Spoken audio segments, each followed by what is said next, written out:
Welcome to மாயா பஜார். நிர்மலா கஜேந்திரன்.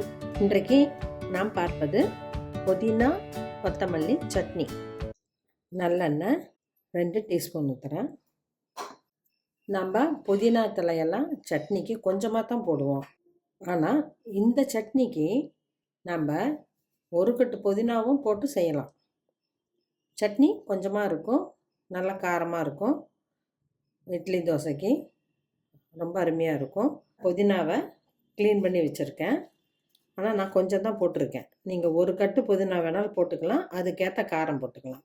இப்போ நான் கொஞ்சமாக போட்டிருக்கறனால 1 மிளகா தான் போடுறேன். நிறையா பண்ணுறப்ப 3-4 கூட போட்டுக்கலாம்.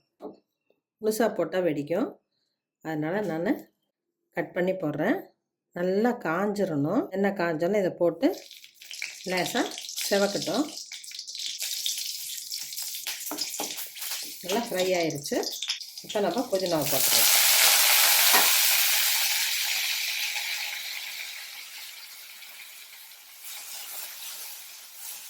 இந்த டேஸ்ட்டுக்கு ஒரு இட்லி சேர்த்து தான் சாப்பிடுவோம். அவ்வளோ அருமையாக இருக்கும். தனியாகவும் சாப்பிட்லாம், வேற ஒரு சட்னியோடவும் சாப்பிட்லாம். புதினாங்கிறதுனால கொஞ்சம் நேரம் ஃப்ரை ஆகணும்.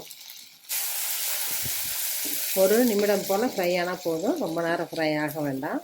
இப்போ நம்ம கொத்தமல்லி இலையை போட்டுடலாம். வெறும் புதினாவை மட்டுமே இந்த சட்னி செய்யலாம். எப்போவும் நம்ம வீட்டில் கொத்தமல்லியும் அதிகம் இருக்கும், இருந்தால் அதையும் கம்பைன் பண்ணிக்கலாம். கொத்தமல்லியை ரொம்ப ஃப்ரை ஆகணும் அவசியம் இல்லை, அதோட விட்டமின் சி அழிஞ்சிரும்பாங்க. அதனால் லேசாக ஃப்ரை பண்ணிவிட்டு ஆஃப் பண்ணிடுவோம். இதுக்கு தேவையான புளி போட்டிருக்கேன். நிறையா போடுறப்ப கொஞ்சம் அதிகமாக புளி போட்டுக்கலாம். தேவையான அளவு கல்லுப்பு. அவ்வளோதான், ரொம்ப ஈஸியான சட்னி. இதுக்கு நம்ம தேங்காய் போடக்கூடாது. தேங்காய் போட்டால் அந்த கன்சிஸ்டன்சி மாறிடும். இது அப்படியே கீரையாட்டவே இருக்கும், ஆனாலும் டேஸ்ட்டாக இருக்கும். ஸ்டவ் ஆஃப் பண்ணிடலாம். இதை ஆற விட்டு அரைச்சி கண்டெய்னரில் போட்டுக்கலாம். இதை தாளிக்கணும் நல்லா அவசியம் இல்லை, அப்படியே யூஸ் பண்ணலாம். கண்டிப்பாக 3 நாளைக்கு ஃப்ரிட்ஜில் வச்சு எடுத்து சாப்பிட்லாம். இப்படி ட்ரையாக அரைச்சிடணும். எடுத்தோடனே தண்ணி ஊற்றக்கூடாது, நிறையாவும் தண்ணி ஊற்றக்கூடாது. இது லேசாக அரைச்சிட்டு கொஞ்சம் மசிஞ்சிருச்சு. இப்போ லேசாக தண்ணி தொளித்து கொஞ்சம் கரகரப்பாக தான் அரைக்கணும், வலுவலுன்னு அரைக்கக்கூடாது. ரொம்ப ஃபைன் பேஸ்ட்டாக இல்லை, கொஞ்சம் கரகரப்பாக இருக்குது. தண்ணியை நம்ம கழுவியெல்லாம் ஊற்றக்கூடாது, அப்படியே கெட்டியாக வச்சுக்கலாம். இந்த சட்னி நல்லா காரசாரமாக இருக்கும். காரப்பிரியர்களுக்கு ரொம்ப பிடிக்கும். இட்லியோடு சாப்பிட்றப்ப ரொம்ப டேஸ்ட்டாக இருக்கும். புதினா கொத்தமல்லி இலைங்கிறதுனால நமக்கு காரம் ரொம்ப அதிகம் தெரியாது.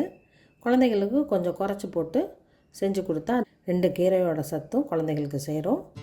கண்டிப்பாக செஞ்சு பாருங்கள், சாப்பிட்டு பாருங்கள். பிடிச்சிருந்தால் சப்ஸ்கிரைப் பண்ணுங்கள், ஷேர் பண்ணுங்கள். தேங்க்யூ.